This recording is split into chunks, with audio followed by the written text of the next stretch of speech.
So today we will be doing this experiment on single rotor system on a shaft, and our objective is to verify the natural frequency of a single rotor system. So a single rotor system is nothing but, you can say, any shaft which is subjected to only one load. It is actually the most primitive part of analyzing a shaft which is subjected to various kinds of load.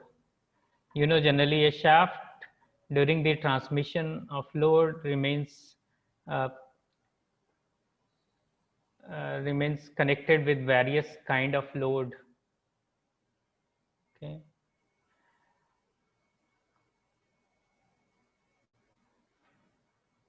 For an example, if you want to see which kind of load the shaft generally has, if you remember a piston which remains connected to a connecting rod, and then this connecting rod exerts force on this crank. This crank actually rotates in this path while the piston moves inside this cylinder. So when the piston moves inside this cylinder, it exerts some pressure via this connecting rod to this crankshaft. This is the crankshaft which actually remains extended, है ना? तो वो crankshaft जो होता है इसके ऊपर बहुत सारा लोड होता है. This is one kind of load. This crank is one kind of load on this crankshaft. Okay, this is the crankshaft. So this is the crankshaft, and it has various kinds of load. It may remain connected to various kinds of crank. You know. So this kind of shaft, when it is subjected to only one load or one rotor system, then we say that it is a single rotor system. So in this system, the crankshaft or any shaft, when it is subjected to only one load. Let's say here is a shaft and it is connected to this disc. Okay, and the shaft is fixed at one end, and we have just rotated this disc in any direction by an angle theta. Okay, then it will go like this, and then it will come back to its original position. So in this way it will undergo various kinds of motion in forward direction and then reverse direction. So there are two things. One is shaft, another is disc. Okay, this is the disc जिसको कि हम लोगों ने rotate किया है by an angle theta.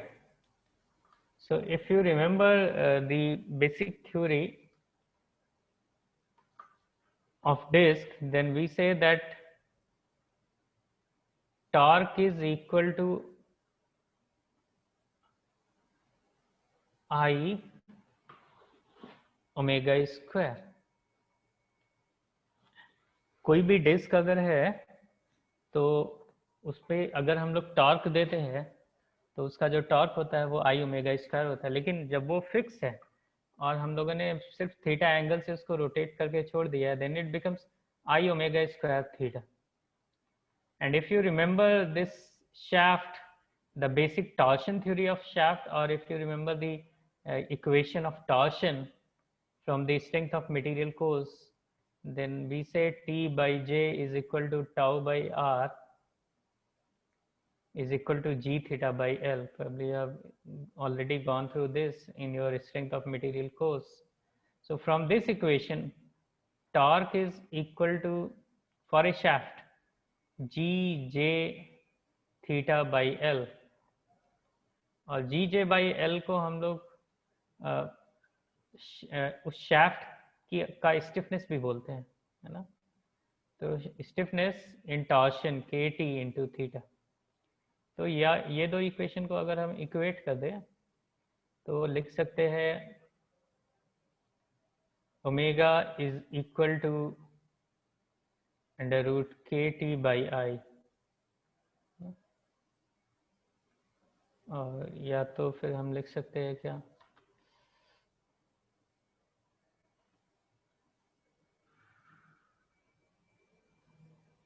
that is also equal to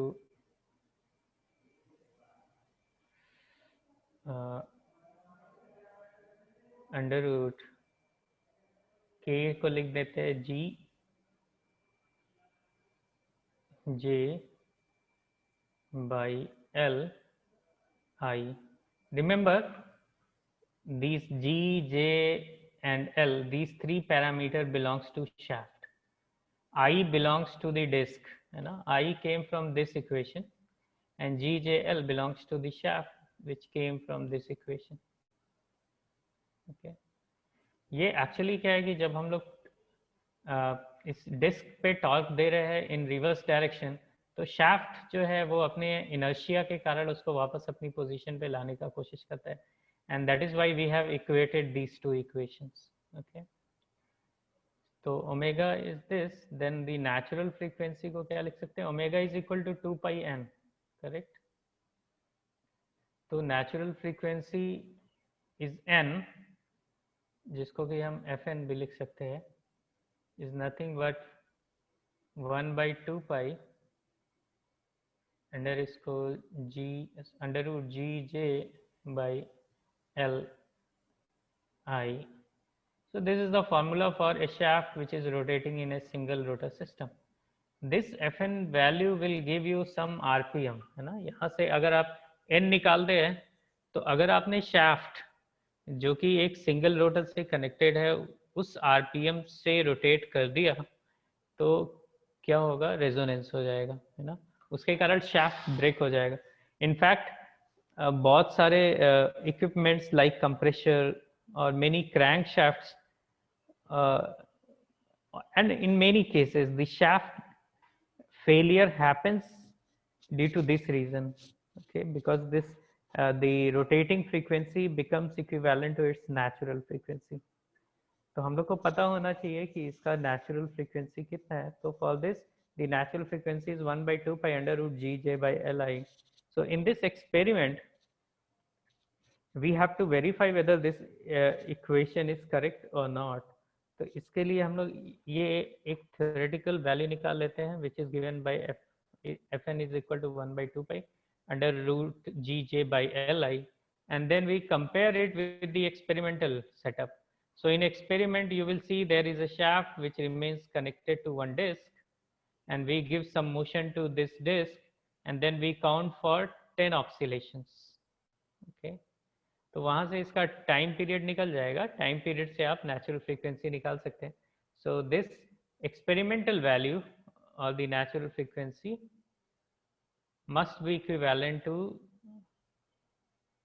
this theoretical value if our equation holds correct.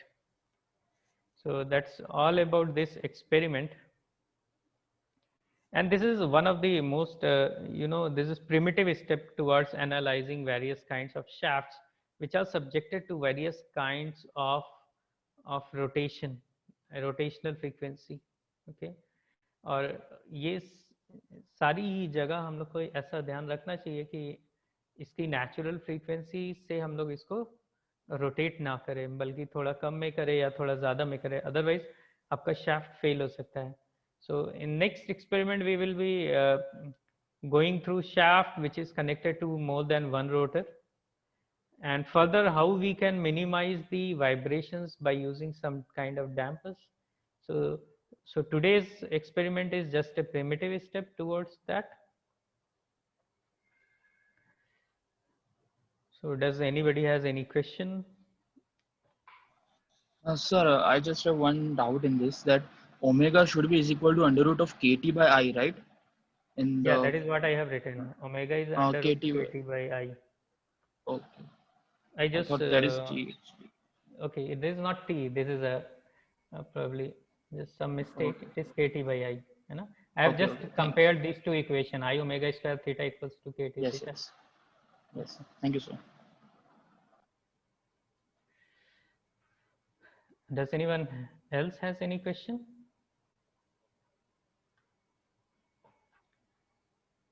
If no, then we can directly go to a video sent by the Vidit, and please go through the video.